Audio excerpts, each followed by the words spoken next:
Alison Nicholl, you are head of Constructing Excellence, which is all about driving innovation and change in the construction sector, not just in the UK, but overseas too. And I know you're passionate about making construction a more innovative, inclusive, and sustainable industry. Thank you for joining me today on Decoding Calm in 15 minutes ish. Thanks for being here. Thank you for having me. Thank you for having me. Pleasure. Let me start by you seem very calm. We kind of didn't meet, we met just recently, and but I think you come across as quite a calm person. Would you describe yourself as calm, would you say? Um, I think I have learnt to be calm over the years. Right. I'm actually sitting here. I'm in Northern Ireland at the moment at my parents' house. Yeah. I grew up on a farm. There's not a lot of calm sometimes when you're trying to help Really? out, and I rapidly worked out that actually if you're moving cattle and you've got 40 head of cattle going the wrong direction and somebody's shouting at you and you're shouting back, um, there could be parallels with the corporate world, but actually, if you're shouting, you're better being calm.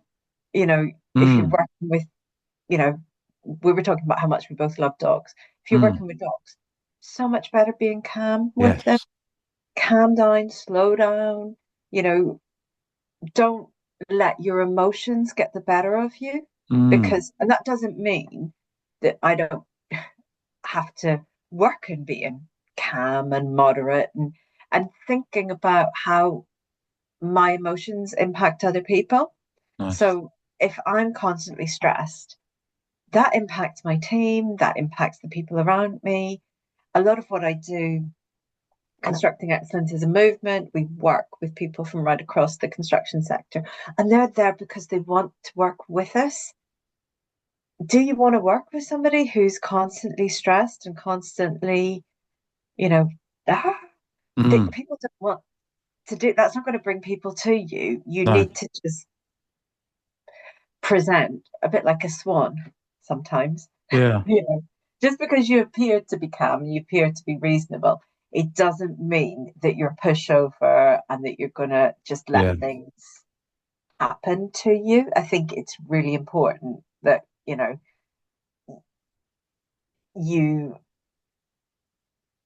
I think sometimes people confuse being calm and relaxed with being a pushover and too easygoing. But I think as you progress through your career, you have to learn to let some stuff go because otherwise you would never progress and move forward. Yeah. How interesting that you learn that from animals. I think there's so much to be learned from nature, so much. And I've said this in one of the previous podcasts because I'm very happy to talk about animals and dogs, and we spoke about dogs just before we came on, didn't we? Um, Yeah. but there's one of the trainers I like in the US. He says humans are the only species that will follow an unstable pack leader. That's Human, interesting. Humans Yeah. are the only species that will follow on this. So a dog won't. A dog just will not. That energy, if they sense an unstable leader, it's almost like they just can't follow it, and they can't be Yeah. really manipulated into it like we can. Obviously, we can be manipulated with words and fear and lots of other kind I of don't tactics. know. I can manipulate mine with dog treats. Yeah, I She's guess. infinitely bribable, but you know, it's more of it's a negotiation, but also they bring out a calmness in us. If we're calm, it breeds calm, you Yeah, know. And actually, I found this quite soon after getting my dog. She was being really reactive, and then somebody said she's actually trying to protect you.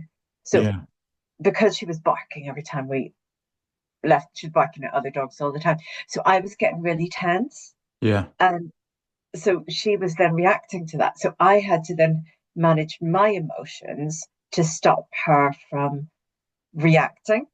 yeah, So, and I think that's probably quite a good leadership lesson is that, you're being aware that your behavior and your emotions have an impact on the people around you, especially on your team, because other people can decide to take you or leave you. They don't Yeah. have to work with you. They can, they can vote with their feet essentially, Mm. and you won't get very far. And your team can ultimately vote with their feet as well. But that's when it becomes a real issue if you get to that point. But I think it takes a long time. I've worked for people in the past who have been very stressed, and that stress has come onto me in ways that, and it's really difficult to control. It's a bit like that unstable leader thing we follow because that's the hierarchy that we're placed within. Yeah. And, you either challenge that hierarchy or leave that hierarchy. Yeah. That's quite a big step. Yeah. What would you say to someone who came to you and said, Alison, I agree with all that. I wish I could be more self-aware. I wish I could sort of not react to my emotions so quickly, but I'm just very hot-headed. Once the kind of red mist comes down, I just can't help myself. And once it's over, I look back and go, I shouldn't have said that. I shouldn't have done that. But I've always been that way, and I don't know how to change. Would you say I, there's any practical things they could do? What kind of stuff? How can you work at this stuff? If you're not born calm, if you're not born somebody who can just take a moment and then say or do something, if you're just very reactive because that's just how you are, what would you say to them? I had to work on it. It didn't Did come you? easily to me. Right. Tell us how exactly you did that. I don't know. I think I realized that in order, when you see people and you observe behaviors, you realize that actually you you realize the impact that your behavior has on other people, Yeah. and actually you need to take a step back. I mean, I think you shouldn't be scared to defer decisions and take things away. You don't have to make those decisions. You don't have to comment. You can say, I need to go away and reflect on this. You don't have to be Mm. instantaneous. And that's quite difficult for especially younger people coming through now who've grown up in this sort of really fast moving world where it's fast, everything's instantaneous. They can they can find knowledge at the tips of their fingers, not even the tips of their fingers. You can just ask Alexis. You don't have to. We're living in this fast paced world, so it's really difficult for people to think, actually, I don't have to deal with this. And if things do get too much, I mean, I've I don't mind admitting I've taken myself off and had a good cry in the toilets, or you know, I have a friend and she has a field that she just goes and screams in um, near her house because it's just too much. But Yeah. that's how you release. You have to have a release Yeah. and bottle it up because otherwise it just gets on top of you. But Mm. then the more you learn to deal with stuff, the more stuff you can deal with. So it's sort of it's a bit of a self-fulfilling prophecy that you kind of if you get stressed about everything, you're just going to keep getting stressed. Whereas Yeah. if you learn to deal with stuff and actually learn to rationalize that actually this isn't as big a deal as you think it is, Yeah. or this person is just being unreasonable and there's nothing I can do to change that, Yeah. but I can change how I let them into my thought processes. Mm. Because obviously in construction, it has a reputation for being quite a tough industry. Yeah. And I don't think it needs to be. Right. Let's talk about Um, that because I was doing some research before we came on, and I was really shocked. Um, so let me give you my real. This may make me seem so naive, but I'll say it anyway.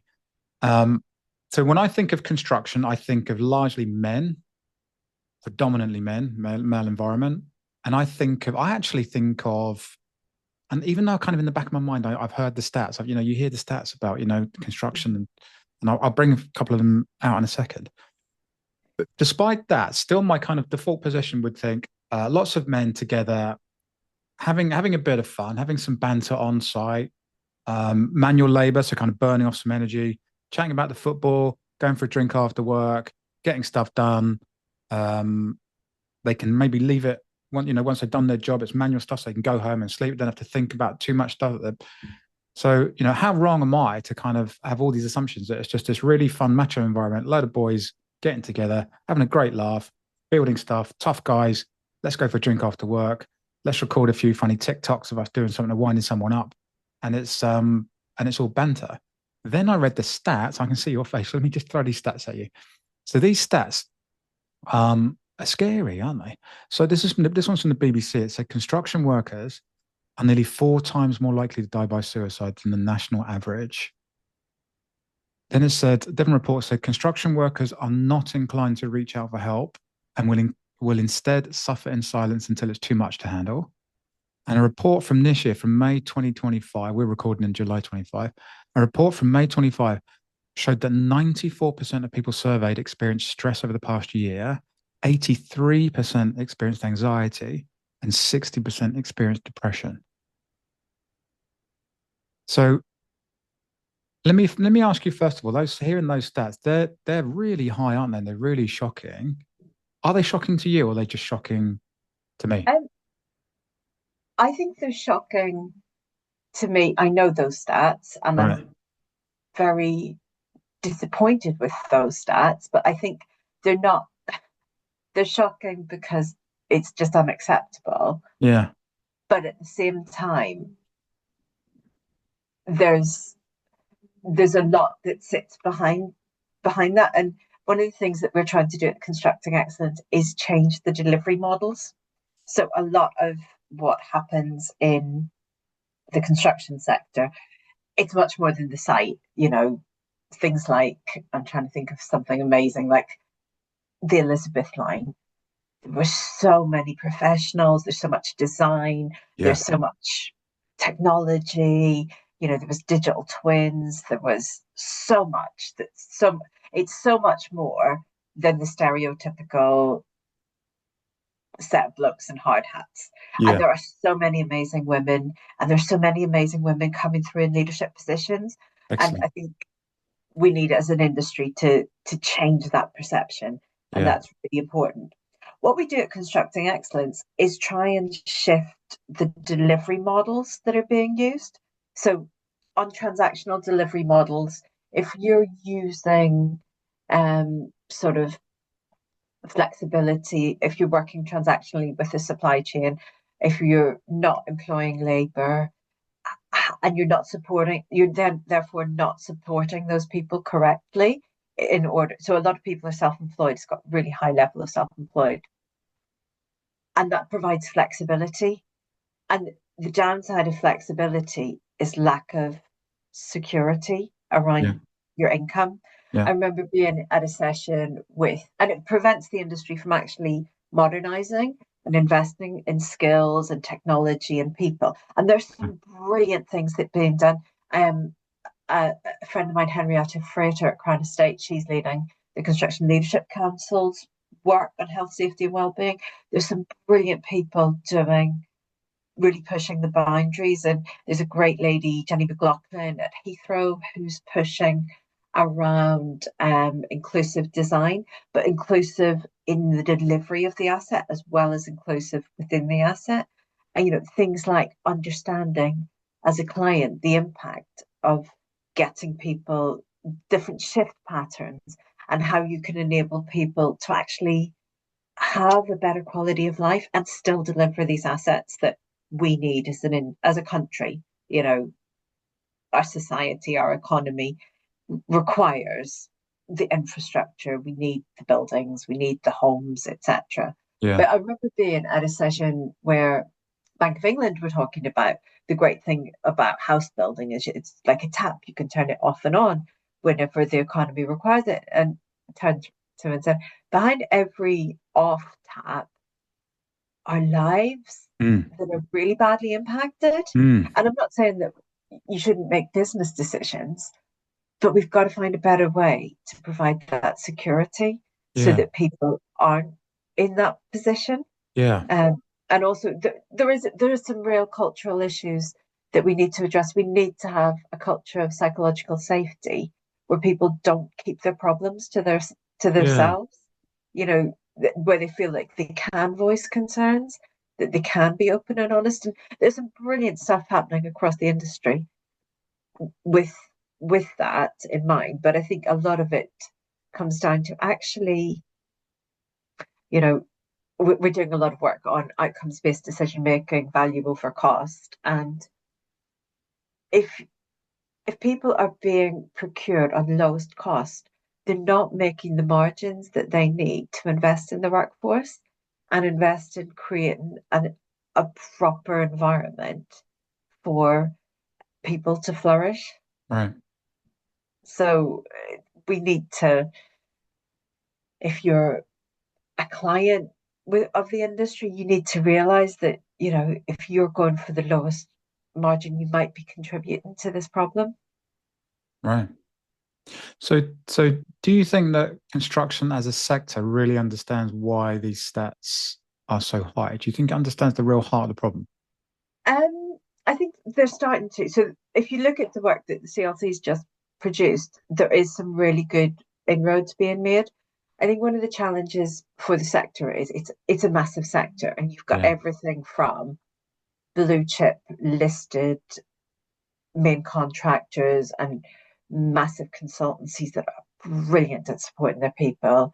You've got SMEs and micro businesses. Again, some of them are brilliant, but some of them just don't have the headroom, and they're just focusing on getting the job done, getting right. paid, getting securing their next job. They're literally hand to mouth in a lot of instances, and Yeah, that doesn't give you the headroom.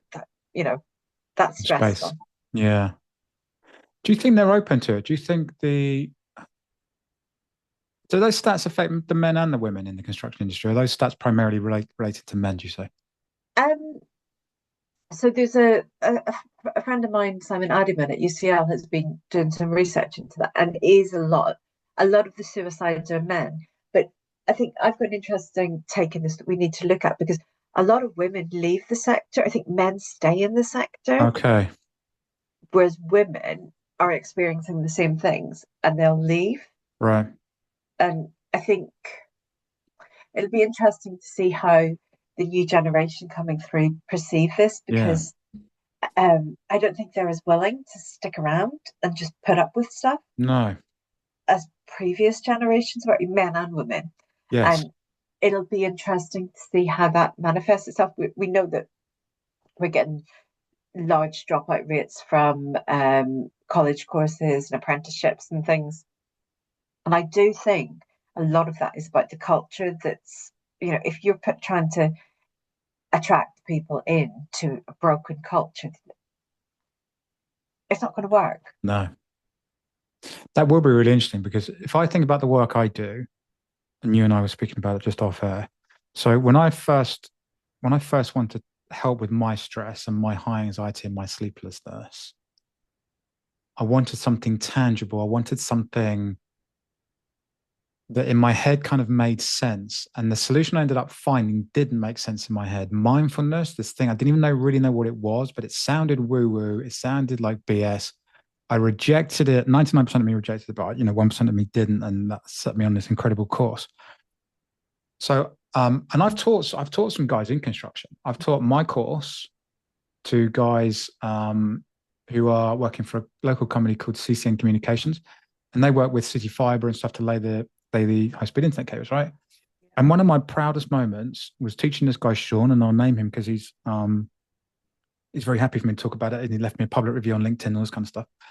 And he came in, and Sean was this big, tough looking guy, had his high vis on, and he sat there, it was on Zoom. He sat there with his arms crossed on day one. And I said, Sean, why are you here? Why have you signed up to an 8-week mindfulness course with me? And he said, I don't know, really. I think it might better help me, but I'm not sure.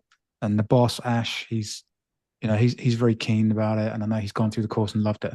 So he came with I could see there's a little bit of a chink in his armor, right? But he's this big, physically big, tough, strong fella who isn't into meditation and mindfulness. And by the end of the 8 weeks together, we were together one session a week for 8 weeks, and I give him things to do, like everybody else in the class, little things to do between weeks. By the end of week 8, he wrote me the most amazing review, still on my LinkedIn recommendations, saying things like, I used to get so anxious going into meetings at work, and now my fear level is just far more manageable. I can just take a second. He said, my relationship with my daughter's transformed. I'm a better dad. I'm more present with her. And honestly, reading that and seeing this guy going from macho construction guy, and he's still a macho construction guy, but to have taken on these skills, and he probably now sees looking after his mental health the same as he looks after his physical health, right? He's in the gym all the time. He's a big, strong guy, but he sees the mental health as just as important.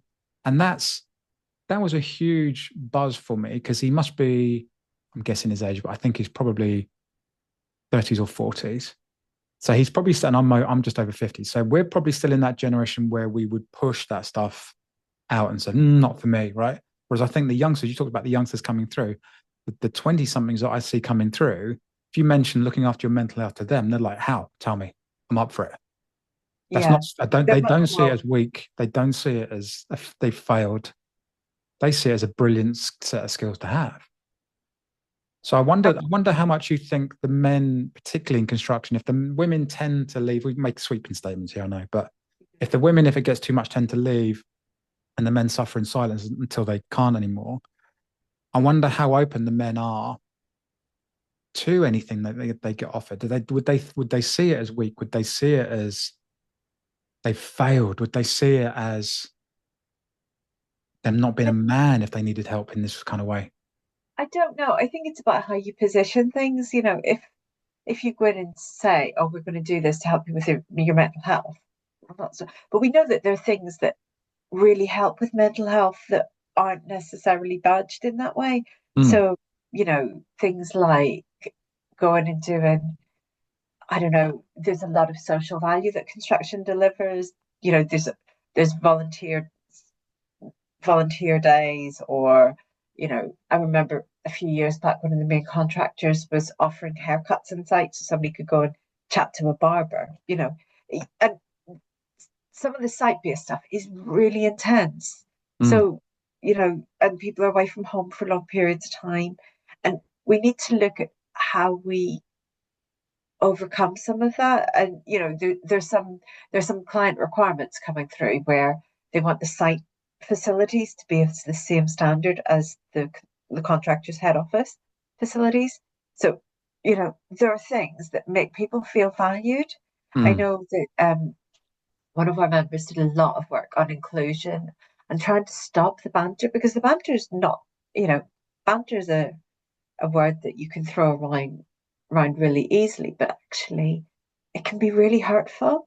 mm, And, and some of this stuff was really quite hard hitting, you know, just because you say only joking or I'm not X, but doesn't mean mm, what you're going to say is okay and it's not mm. offensive Yeah, and it's not. And, you know, it's trying to create that environment where people actually feel valued and they feel that they belong and that people care for them is actually really important. yeah, But there are so many ways that I think how employers support people's mental health has moved forward, but it's a lot more difficult in a more project based, site based environment. If you've got people who are yeah.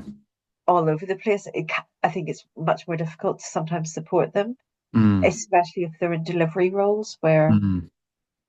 there's the goal is to get this thing done on time Yeah, and on budget yeah, yeah. and to solve problems and make things easier. It's challenging, isn't it? It's really challenging. Yeah, And I think there's some brilliant examples of where it is being done well, and there are some examples of where people aren't quite trying, they're not quite getting there yet. right.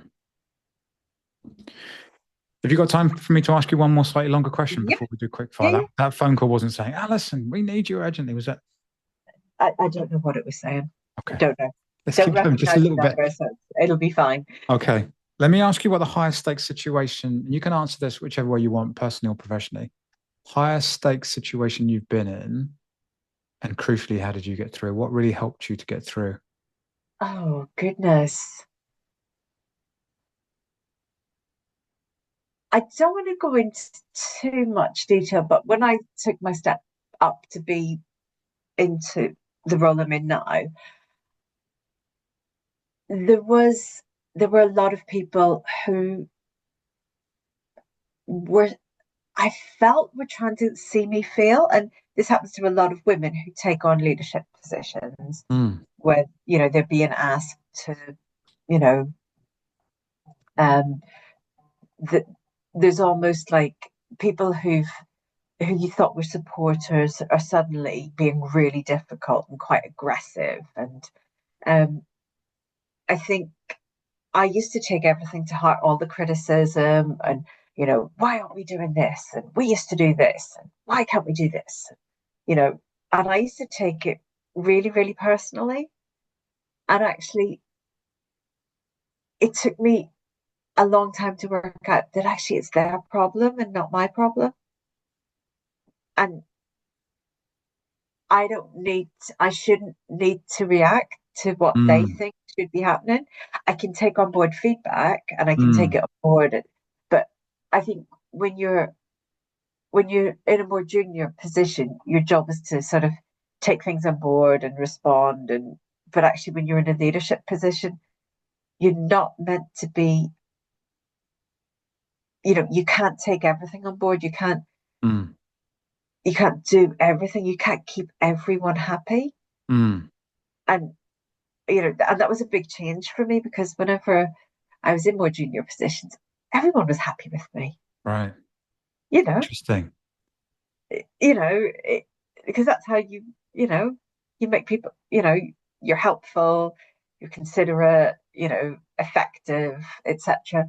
Then when you take on that leadership position, you can't do everything. You Yeah. can't do everything, Yeah. and you've got to prioritize. And the things people are asking from you can often, especially external stakeholders, can often be things that aren't right. They're not part of the strategy. They're not what you were, and it's my call. And actually, I think it's having that confidence in my own decision making and my own Yes. way of working, and not trying to be fitting in with everyone else and trying to stay true to and authentic to myself. Mm. Reminded me of two really wise sayings when you were saying that. First one is people are never upset for the reason they think. People are never upset for the reason they think. The guy who shouts at you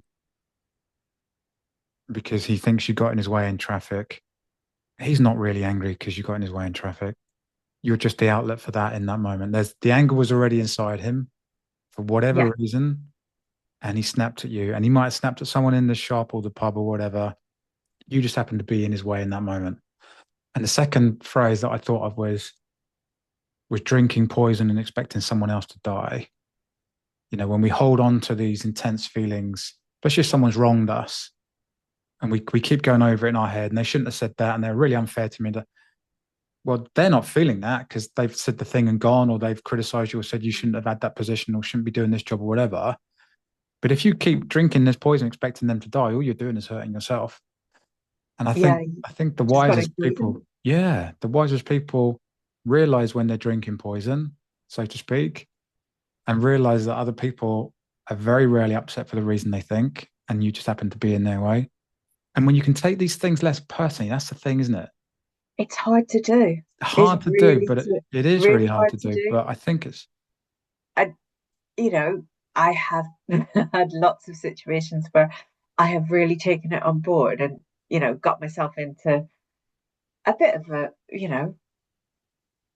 got you sort of let it fester, and then mm, so, but actually it's really liberating when you realize that it's not you, it's them, yeah, it's their problem, and they're trying yeah, to push their own insecurities onto you. yeah, And that's not it's a compliment if you annoy somebody like that. yeah, because it is their problem. It's not your problem. And, just let them. Yes. Just let them. Yeah. Brilliant. Although I do get annoyed if they try it on with more junior people because then it has to stop. Yeah. Because, you know, if it's me, I shouldn't have to take it. But if it's my team, no, they shouldn't have to take it, and I won't let them take it. Good for you. Yeah. Good So for you. yeah, yeah, it's quite interesting, some of the Mm, dynamics that play mm, out. I bet. Let's just finish with some quick fire questions if that's okay. Mhm. Are you a morning or an evening person? Oh, it varies. I Does it? have to say, it does vary. Depends what's going on. Um, I never know when to go to bed if I'm out for, say I'm at an awards dinner and I'm staying in a hotel. I'll be going to bed for 3 hours, Really? starting at like 11 o'clock. I'm going to bed soon. But I, as I've got older, I really value having that time before I start work to walk the dog for an hour and just get myself. And when I was younger, I got up at the last minute Mm. to possible in order to get myself out the door. Every good day starts with a dog walk in my book. Exactly, Do you prefer exactly. for emails or phone calls? Um,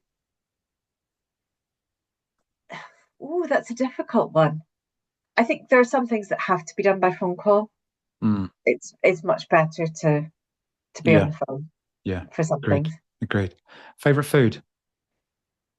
Oh, oh, potato crisps. Now they're in Northern Ireland. Oh, what's different about them? Oh, they're amazing. Are they? Nobody in Northern Ireland will eat anything but potatoes. Oh, any special flavor? Cheese and onion. Couldn't bring us some back, could you? I've got a massive crisp addiction. I could do actually. You I've do got get a. them in Irish bars, Oh, do you? potatoes. Yeah, yeah. Are they But thick? Are they thick or thin cut? they're just normal crisps, but the flavors are just more intense. Right.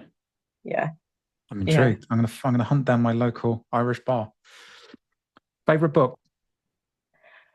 Oh, favorite book.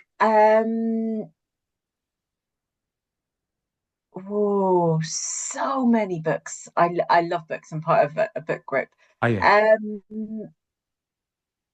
oh, do you know, there's a beautiful book that I read a few years ago called The Misremembered Man, and I can't remember the name of the author, but it's just a gorgeous book that takes you through this really, and it's an Irish book, and I think it sort of resonated with me because I could sort of picture that environment from growing up. So yeah, Nice. that's one of my favorites. That's nice. What's your guilty pleasure, Alison? Oh, probably watching things like Bake Off and just any kind of sewing bee, those kinds of TV programs. Right. Real guilty pleasure. Yeah. Would you go on one? Would you fancy yourself on TV on one of those things or not really? No, No. no, no, no, no, Fair no, enough. no. Me neither. No, don't Last, have the skills. okay. Last question. If you could invite anyone over for dinner, alive or dead, you can have more than one if you want. Who would it be? Oh, oh, I don't know. Sorry, I know you sent these through, and I sort of glanced through them. Um,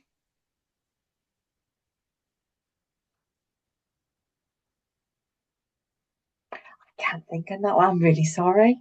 All right. You can pass on that. I'll pass on that one. Yeah, sorry. There's so many people that I think would be brilliant, but yeah, The danger with that question is saying if you say if you I guess if you pick a kind of in quotes famous person, then that's yeah, different. If you pick somebody that you knew or yeah, know, then you think, oh God, I'll be offending everybody that yeah. I should have picked them. But it can be quite a big question. But Alison, thank you so much. We kind of went past the 15 minutes, but I've really loved chatting to you today. So thank you so much for joining me on Decoding Calm. Really appreciate it. Thank you.